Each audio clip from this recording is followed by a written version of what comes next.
El libro de Ruth, mis hermanos, es una de las historias más cautivadoras de toda la Biblia. Y si pueden abrir sus Biblias y buscar el libro de Ruth, es un relato corto, son 4 capítulos. Y, y este libro nos lleva de las imágenes más desgarradoras que una persona pueda padecer, sufrir, a las imágenes de mayor gozo, las escenas de mayor gozo y felicidad. Y yo creo que es muy apropiado, y lo platicamos con el hermano Fidias y lo platicamos con los hermanos, con otros hermanos también.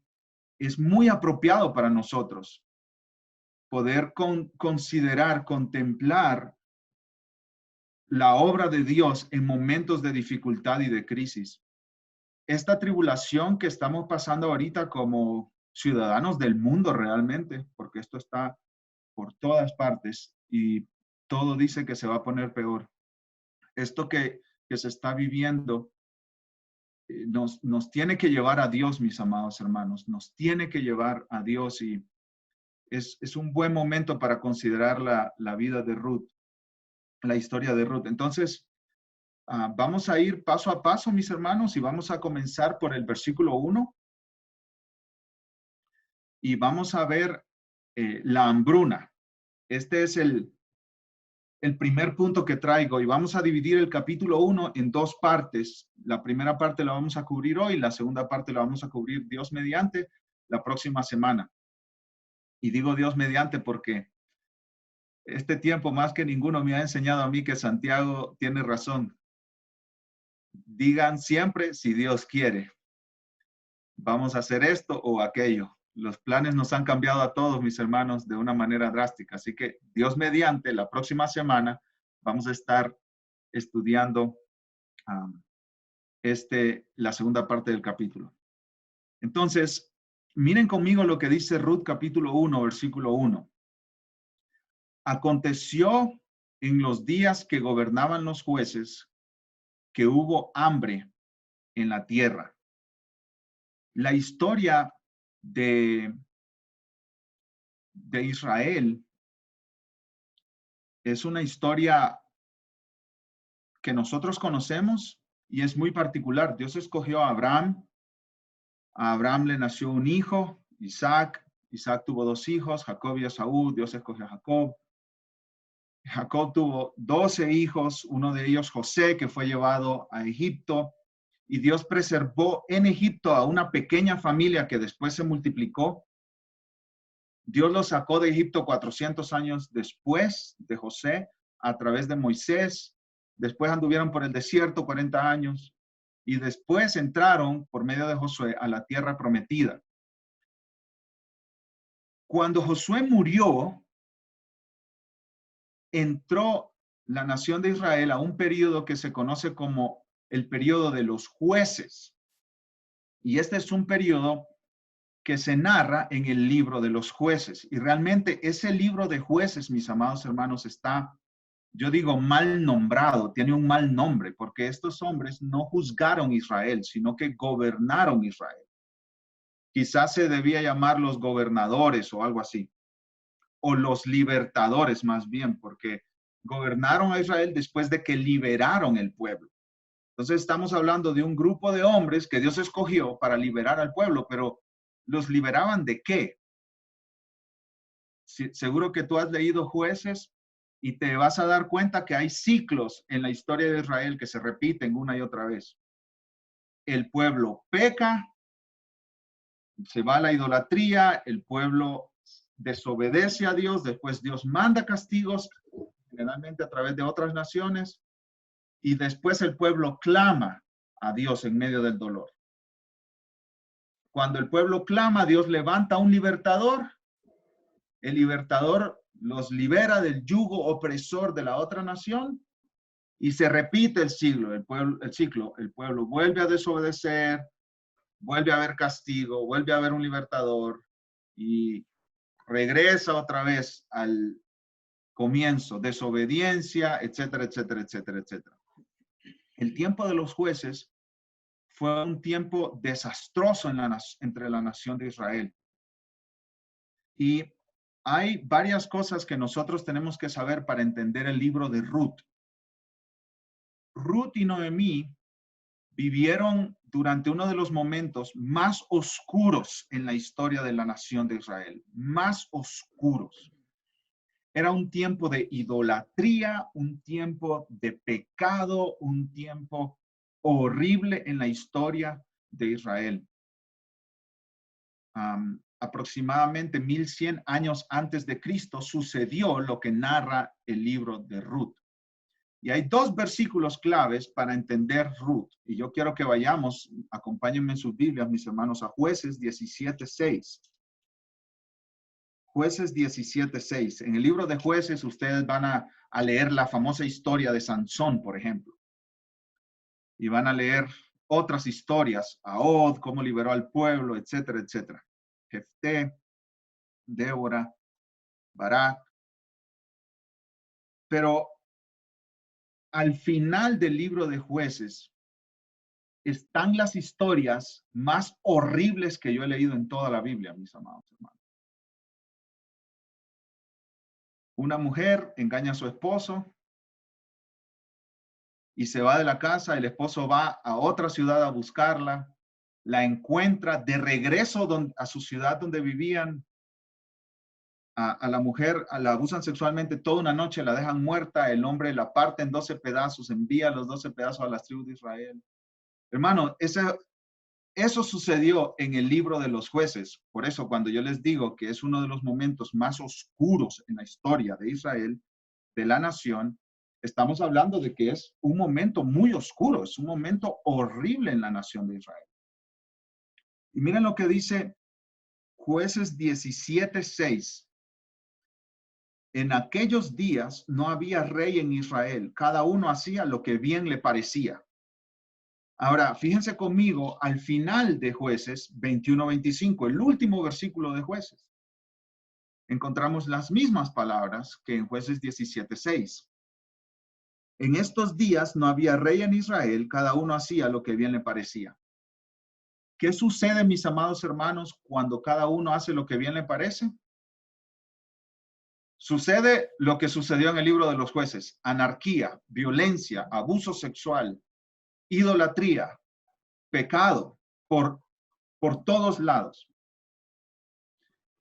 Entonces, el libro de Ruth se encuentra en ese periodo de historia de Israel, exactamente ahí, en ese periodo de historia. Pero fíjense ustedes, mis amados hermanos, que el libro de Ruth es como un oasis en medio del desierto. En medio de tanta oscuridad, de tanta perversidad, de tanta maldad, en medio de idolatría, de un pueblo que no ama a Dios, que no se entrega a Dios, que no honra a Dios, en medio de un pueblo terrible, perverso. Dios siempre está obrando, hasta en los momentos más oscuros de la historia, mis amados. Tenemos que abrazar esa verdad, porque si no abrazamos esa verdad, vamos a caer en desesperación, mis amados hermanos. Aún en los momentos más oscuros de la historia, Dios sigue obrando. Dios sigue obrando. Ahora,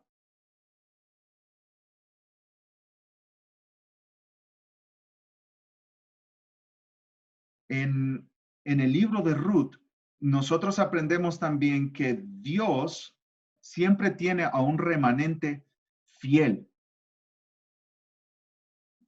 Noemí y Ruth, y después veremos más adelante la vida de Booz, son testimonio de que Dios tiene un remanente fiel, un grupo de seguidores que le aman, que los guarda. Como en tiempos del profeta Elías, el profeta Elías llegó un momento donde él dijo: solo yo he quedado, que sigo a Jehová, obedezco a Jehová, vivo para Jehová. Pero Dios le dice: no es cierto, Elías.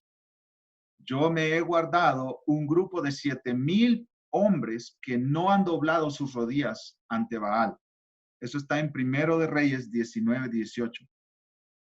Entonces, Dios nos confirma que Él sigue obrando. Ahora, mis hermanos, regresemos a Ruth, capítulo 1, versículo 1. ¿Y qué dice? Aconteció en los días que gobernaban los jueces que hubo hambre en la tierra. Hubo hambre en la tierra. Esa frase puede ser sencilla y generalmente cuando estamos leyendo nuestro plan de lectura anual la pasamos corriendo, ¿no es cierto? Hubo hambre en la tierra, pero tenemos que detenernos y parar para reflexionar. Piensa, hubo hambre en la tierra. Una de las cosas más esenciales que nosotros hacemos es comer, mis amados hermanos.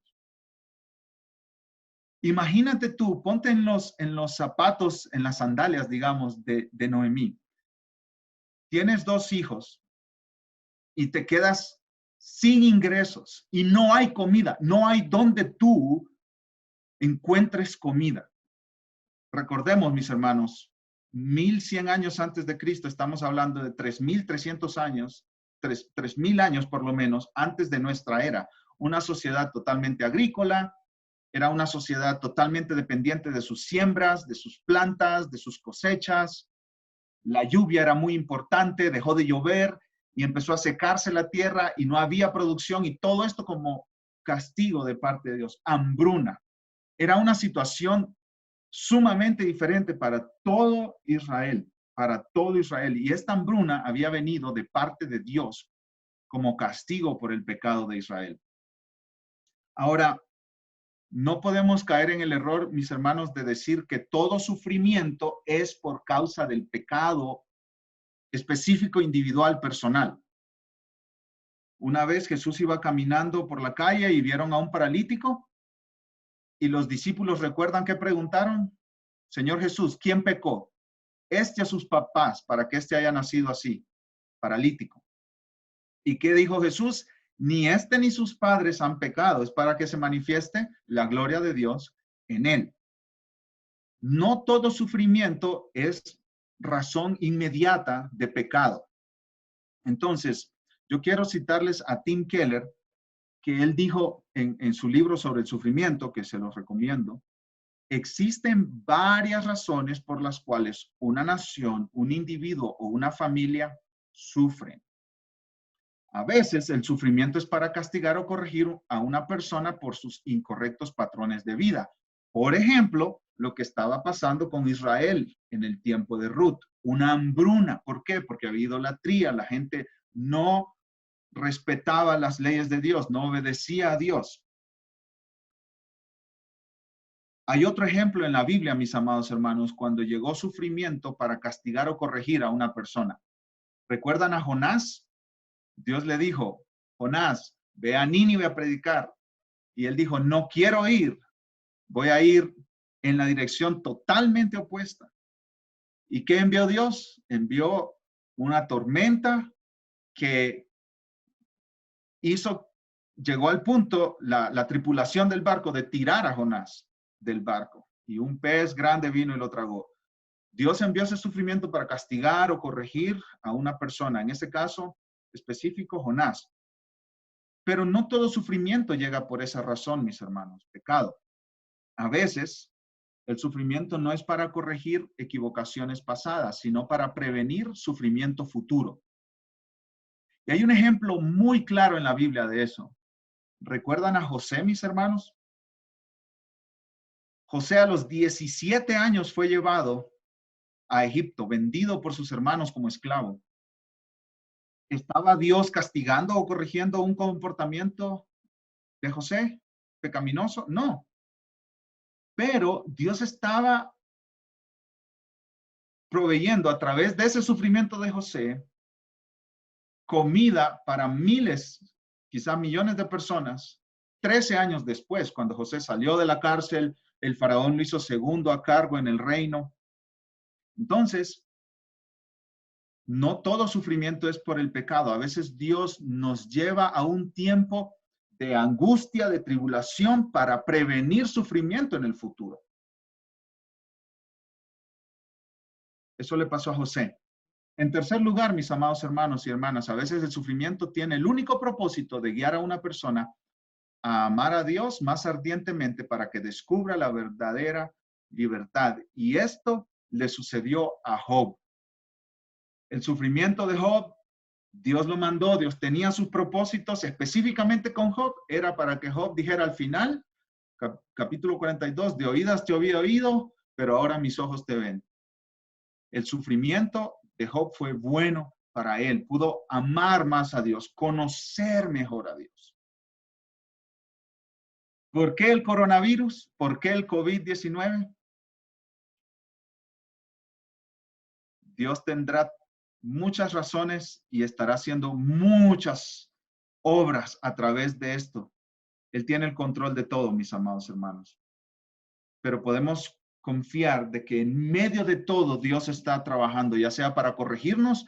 Amados hermanos, algunos de nosotros no hemos vivido como Dios quiere que vivamos en nuestras finanzas.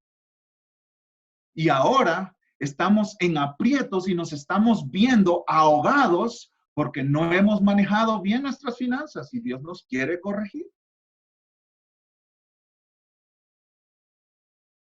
No sabemos específicamente con todo el panorama que ve Dios, por qué Dios envió el coronavirus y nos está haciendo vernos en este aprieto a miles de millones de personas en el mundo.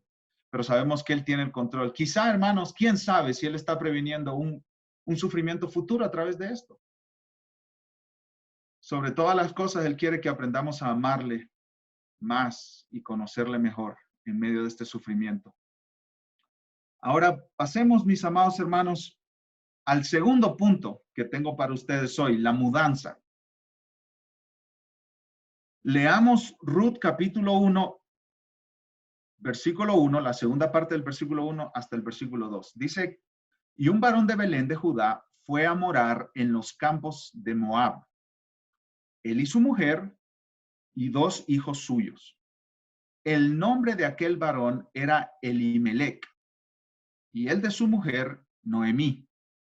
Y los nombres de sus hijos eran Malón y Kelión, efrateos de Belén de Judá. Llegaron pues a los campos de Moab y se quedaron allí. Déjenme hablarles un poquito de varias palabras claves en este pasaje, mis amados hermanos. Primero, cuando el escritor dice que este varón de Belén de Judá fue a morar en los campos de Moab, esta palabra morar, habitar, la idea es que él deseaba regresar a Israel una vez que la hambruna hubiera terminado. Esa es la idea, ese es el concepto ahí. Morar temporalmente en Moab. Eso es la idea que está transmitiendo el escritor. Ahora, déjenme decirles que el nombre Elimelec significa mi Dios es rey. Esto quiere decir que Elimelec, mis amados hermanos, venía de una familia piadosa en Israel. No se nos da detalles de su vida, si él era un hombre idólatra o no, no se nos da detalles. Lo que sí es que los nombres eran muy importantes en el tiempo de Noemí, de Ruth, de Elimelec. Le daban nombres a las personas de acuerdo a la situación y ese nombre tenía un significado muy importante. Básicamente los nombres marcaban la vida de la persona por siempre.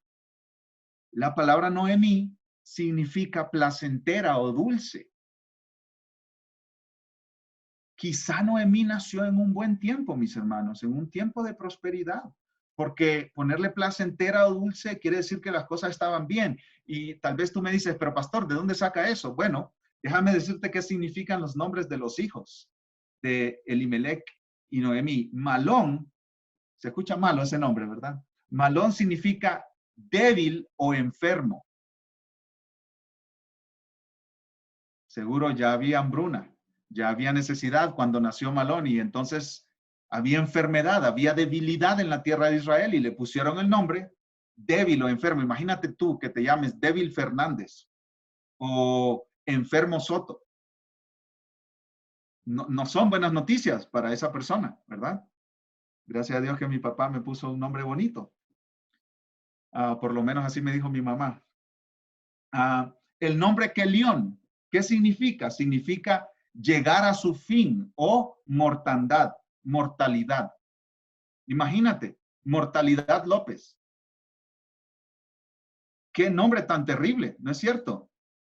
Seguramente ya había hambruna para cuando nacieron estos muchachos. Y fíjense que ellos eran de un pueblito que nosotros lo conocemos muy bien, ¿verdad? Belén. Belén de Judá. ¿Qué quiere decir el nombre Belén? El nombre Belén significa casa de pan. Qué ironía. En la casa de pan había hambruna. En la casa de pan no había pan. Ahora,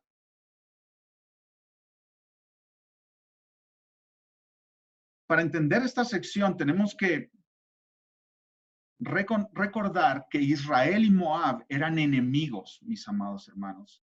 Los israelitas no querían tener ninguna relación con Moab. Enemigos a muerte. Durante el tiempo de los jueces, los moabitas tenían pleito con los israelitas constantemente. Eran dos naciones enemigas. Los judíos, los israelitas, odiaban a los moabitas. Los moabitas eran descendientes del hijo que había nacido de la relación entre Lot y su propia hija. O sea, los moabitas eran como un pueblo que había nacido de una relación incestuosa. Lot con sus hijas, el papá con las hijas. Habían procreado a Moab y de ahí había venido el pueblo de Moab. Los moabitas adoraban a varios dioses, entre ellos al dios llamado Quemos, a quien ofrendaban, escucha esto, ofrendaban bebés. Ponían a los bebés en el fuego como ofrenda a Quemos. Eso hacían los moabitas. Imagínate tú a una familia que por lo menos por el nombre Elimelech, mi Dios es rey, entendemos que esa familia tenía algo de piedad en medio de ellos, o por lo menos venían de familias piadosas que reconocían a Jehová como rey. Imagínate esta familia yendo a Moab por la hambruna. Estos tiempos deben haber sido tiempos de desesperación porque Moab misma era una región desolada. Y la hambruna en Israel debió haber sido espantosa para que Elimelech llevara a su familia a Moab. Ahora, vamos a ver en tercer lugar, número 3, la ruina. Y para esto vamos a ir a los versículos 3 al 5. Antes de leerlo, yo quiero hacer una nota muy importante aquí, mis amados hermanos. No sé si tú lo has notado. No somos las primeras personas que pasan por tiempos difíciles en esta vida, ¿no es cierto? Mira a Ruth y mira a Noemí. Mira a Elimelech. ¿Qué decisiones más difíciles? Mover a una familia por hambruna. ¿Qué decisiones más difíciles? ¿Qué tiempos más complicados? Pero las cosas se pusieron peor aún, especialmente para Noemí. Dice el versículo 3. Y murió Elimelech, marido de Noemí, y quedó ella con sus 2 hijos, los cuales tomaron para sí mujeres moabitas. El nombre de una era Orfa y el nombre de la otra, Ruth. Y habitaron allí unos 10 años. Se le murió su esposo a esta mujer, pero no solo eso, mis amados hermanos. Dice, y murieron también los dos, Malión y Quelión, quedando así la mujer desamparada de sus 2 hijos y de su marido. Digamos que a esta familia le estaba lloviendo sobre mojado. Primero, hambruna. Después, una mudanza que seguramente no era lo mejor para la familia, mudarse a una nación como Moab. Después, viudez para una mujer. Después, la pérdida para sus hijos y viudez para otras 2 mujeres. Estamos hablando de tragedia tras tragedia, calamidad tras calamidad, dificultad tras dificultad. Esto no es, ups, tuve un mal día. Esto no es, mira qué lástima. No, mis amados hermanos. Esto es absoluto dolor. Esto es un terror para cualquier persona. Ahora, en los días de Noemí, Ruth y Orfa, el enviudar era extremadamente difícil, peor que en nuestros días. El enviudar, mis amados hermanos, era tan difícil que para las viudas era casi imposible sobrevivir por mucho tiempo. Algunos dicen que una viuda que enviudaba en este tiempo duraba 2 o 3 años más de vida. La viudez de Noemí, Ruth y Orfa se sumaba al sufrimiento económico que ya vivía la familia. Imagínate para Noemí, todo esto se añadía a la carga de ver a sus propios hijos morir. Esto es tragedia tras tragedia, dolor tras dolor, dolor incomprensible, dolor profundo. Un pastor que se llama Greg Harris perdió a sus hijas gemelas, fallecieron las dos. Y él escribe, que mueran uno o más hijos no se puede vivir como algo natural. No puedo compararlo con nada. He descubierto que aunque uno puede volver a disfrutar de la vida, la pérdida nunca se supera por completo. En lo más profundo del corazón siempre habrá un hueco. Imagínate a Noemí. Imagínate este tiempo. Pobreza extrema, hambre, días sin comer, muerte de su esposo, luego muerte de sus hijos. Eran tiempos críticos. Escucha lo que dice Tim Keller. No importa las precauciones que tomes, no importa cuán bien has armado una buena vida, no importa lo difícil que hayas trabajado para ser saludable, estar bien económicamente, estar cómodo con amigos y familia y ser exitoso en tu carrera, algo inevitablemente lo arruinará. Yo he compartido mucho de esto con ustedes, hermanos. Vamos a sufrir, espera el sufrimiento, ten la expectativa de sufrimiento. Recuerdo que cuando estábamos hablando del Evangelio de Marcos, considerando la muerte de Jesús en la cruz, hablábamos de esto, mis hermanos. Vamos a sufrir, tendremos sufrimiento. La vida del seguidor de Cristo, una de las características es el sufrimiento. Y podemos ordenar toda nuestra vida para no sufrir, que realmente no es algo malo. Pero tenemos que esperar sufrimiento. Mira lo que dice Kevin DeYoung. Entre menos esperemos sufrir, más devastador será el sufrimiento. Lo voy a repetir. Entre menos esperemos sufrir, más devastador será el sufrimiento.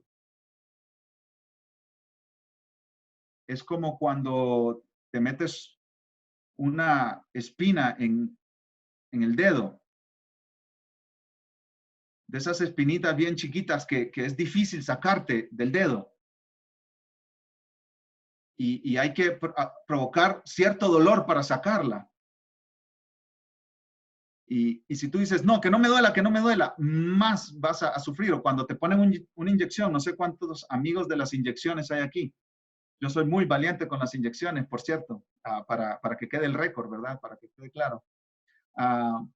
Y te dicen, ¿verdad? Quien te la va a poner, respire hondo y relájese, no se ponga así tieso, porque entre más tieso se pone, más le va a doler la inyección. Bueno, esto es lo que nos está queriendo decir el pastor Kevin DeYoung. Entre menos esperemos sufrir, más devastador será el sufrimiento. Si tú dices, no voy a sufrir, no voy a sufrir, no voy a sufrir. Y muchos, con su teología errónea, dicen que Dios no quiere que nadie sufra. Hasta hay una iglesia que se llama Pare de Sufrir. Son devastados cuando llega el sufrimiento. Yo he conocido personas que han dicho que ellos tienen esa teología de no sufrir. Y conocí a una joven que se le murió su mamá y a ella le habían prometido una profetisa, una profeta, que Dios le había dicho a la profeta que su mamá no iba a morir. Y ella estaba enojada con Dios porque Dios había prometido que su mamá no iba a morir. Porque había muerto su mamá. Tenemos que abrazar esta realidad, mis amados hermanos. Vivimos en un mundo caído y una de las consecuencias de vivir en un mundo caído es el dolor. Miren lo que dice J.I. Packer, la sabiduría de Dios nunca se comprometió a mantener la felicidad de un mundo caído.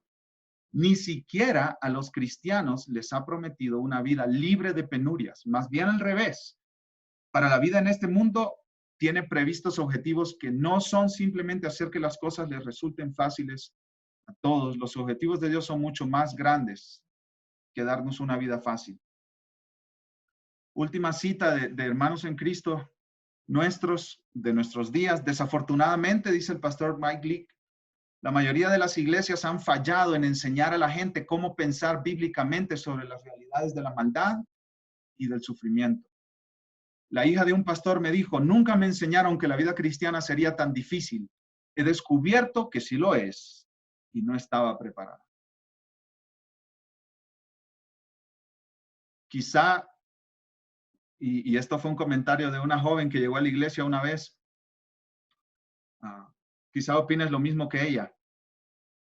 Pastor, usted como que es ave de mal agüero. Usted como que es muy negativo, pastor. No hable mucho de esas cosas negativas, que vamos a sufrir, que vamos a sufrir. ¿Qué es eso, pastor? Cambie de tema, por favor. Diga cosas más esperanzadoras, más bonitas. Bueno, no sé, me puedes decir ave de mal agüero, pero lo que me queda claro a mí por la palabra de Dios, mis hermanos, y por la experiencia, es que el sufrimiento es parte de la vida en esta tierra. Y mejor abrazamos esa realidad antes que estarnos protegiendo en una idea falsa de que no sufriremos, de que no vendrá dolor en nuestra vida. Tal vez tú me dices, pastor, pero esos son J.I. Packer y esos hombres son falibles, los hombres fallan. ¿Qué dice la Biblia? Dígame mejor qué dice la Biblia. Job 5:7. Pero como las chispas se levantan para volar por el aire, así el hombre nace para la aflicción. Salmos 34:19. Muchas son las aflicciones del justo. Muchas son las aflicciones del justo. Muchas. Pero de todas ellas le librará Jehová. Estas cosas os he hablado para que en mí tengáis paz. En el mundo tendréis aflicción, pero confiad. Yo he vencido al mundo. Filipenses 1:29, porque a vosotros os es concedido a causa de Cristo, no solo que creáis en Él, sino también que padezcáis por Él. Creemos en Cristo y nos ha sido concedido, y Pablo dice aquí como un privilegio, que padezcamos por Cristo también. Ahora, mis amados hermanos, antes de concluir nuestro tiempo en estos próximos últimos minutos, quiero compartir estas palabras de una hermana llamada Joni Eareckson Tada. Cualquier libro de ella o cualquier video en internet, tiene muchos en español disponibles por ahí, te los recomiendo. Joni Eareckson Tada quedó cuadraplégica cuando era una jovencita y ha vivido más de 50 años en una silla de ruedas y con muchas debilidades. Incluso hace algunos años le diagnosticaron cáncer y después se lo volvieron a encontrar. Si podemos ver a una mujer que ha lidiado con el sufrimiento, ella es nuestro ejemplo, digamos, aquí en la tierra. Y en su libro, A Place for Healing, ella escribió lo siguiente. ¿Qué beneficio tiene mi dolor? 5 beneficios. Beneficio número 1, el sufrimiento puede alejarnos de una dirección peligrosa. El sufrimiento puede alejarnos de una dirección peligrosa. Miren conmigo Salmo 119, mis amados hermanos. Salmo 119, 67. Salmo 119, 67. Dice así el salmista. Antes que fuera yo humillado, descarriado andaba, mas ahora guardo tu palabra. Esa humillación, es sufrimiento que Dios proveyó para cambiarlo de dirección a este hombre. Y miren el versículo 71 lo que dice, mis amados hermanos. Bueno me es haber sido humillado para que aprenda tus estatutos. Este hombre está hablando post sufrimiento y dice, ha sido bueno para mí. Ser humillado ha sido bueno para mí. El sufrimiento puede alejarnos de una dirección peligrosa y eso siempre es bueno para nuestra alma, mis amados hermanos. Segundo beneficio, el sufrimiento nos recuerda dónde reside nuestra verdadera fuerza. El sufrimiento nos recuerda dónde reside nuestra verdadera fuerza. Nosotros nos creemos, hermanos, wow, súper poderosos realmente, ¿verdad? Nos creemos casi que Superman y Mujer Maravilla y pues Iron Man y aquí los balazos que vengan a dar al pecho, que los aguanto todos y yo puedo, yo tengo, yo sé, yo me las sé todas, yo me las puedo todas. Luego llega un sufrimiento, hermanos, un virus microscópico, es que yo no sé, esto me maravilla, un virus microscópico paraliza la economía mundial, nos manda a la casa, no podemos salir a menos que sean para las necesidades básicas. Algunas personas no pueden salir de ninguna manera por su situación física. Hermanos, una partícula microscópica nos tiene en jaque. Y estaba diciendo el presidente de Estados Unidos que se espera entre 100,000 y 240,000 muertos en Estados Unidos. Los hermanos en Italia ya están mucho más adelante que nosotros en lidiar con esta pandemia, y hace poco estaba escribiendo el testimonio de uno de ellos y decía, prepárate para que alguien cerca de tu vida fallezca por coronavirus. Y el hermano Fidia me estaba comentando que en República Dominicana escuchó que hubo un funeral y un entierro que solo 3 personas sabían en el entierro. Un familiar, porque no se permitió a más personas, y 2 personas que abrieron el hueco y después lo cerraron. Hermano, somos tan débiles y el sufrimiento nos recuerda que somos débiles. El sufrimiento es para aplastar nuestro orgullo. En 2 Corintios 12, el apóstol Pablo nos dice estas palabras. Versículos 9 y 10. El apóstol Pablo le pidió 3 veces a Jesús que le quitara ese aguijón de la carne. Y me ha dicho Jesús, bástate mi gracia porque mi poder se perfecciona en la debilidad. Por tanto, de buena gana me gloriaré más bien en mis debilidades para que repose sobre mí el poder de Cristo. Por lo cual, por amor a Cristo, me gozo en las debilidades. Pablo se gozaba en su debilidad, en afrentas, en necesidades, en persecuciones, en angustias, porque cuando soy débil, entonces soy fuerte. Nuestra verdadera fortaleza está en Cristo Jesús. Beneficio número 3, el sufrimiento restaura una belleza perdida en Cristo. Cristo es bello, mis hermanos, y a veces las comodidades de este mundo, los gadgets, la tecnología, las cosas de este mundo, incluso el pecado de este mundo, como que opaca a nuestros ojos la belleza de Cristo, y el sufrimiento quita todo esto. Míranos, sin posibilidad de ir al cine, sin posibilidad de ir a comprar para los que les gustan las compras, sin posibilidad de ir a los restaurantes para los que les gustan los restaurantes. Martins, no sé, a algunos que les gusta Martins tal vez. Sin posibilidad de ver el deporte, a mí que tanto me gusta el fútbol. Sin posibilidad de nada.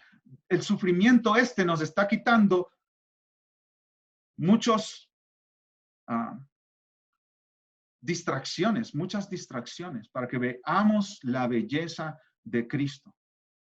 Beneficio número 4, el sufrimiento puede aumentar nuestra sed de Cristo. Anhelamos a Cristo, anhelamos estar con Él. Incluso Pablo dice, el sufrimiento presente nos hace anhelar la gloria futura. ¿Quiénes de nosotros no estamos diciendo con el apóstol Juan, ven Señor Jesucristo, ven por tu iglesia, por favor? ¿Quiénes de nosotros no estamos diciendo como el apóstol Pablo, para mí el vivir es Cristo y el morir es ganancia, porque una vez muerto estoy presente con Cristo?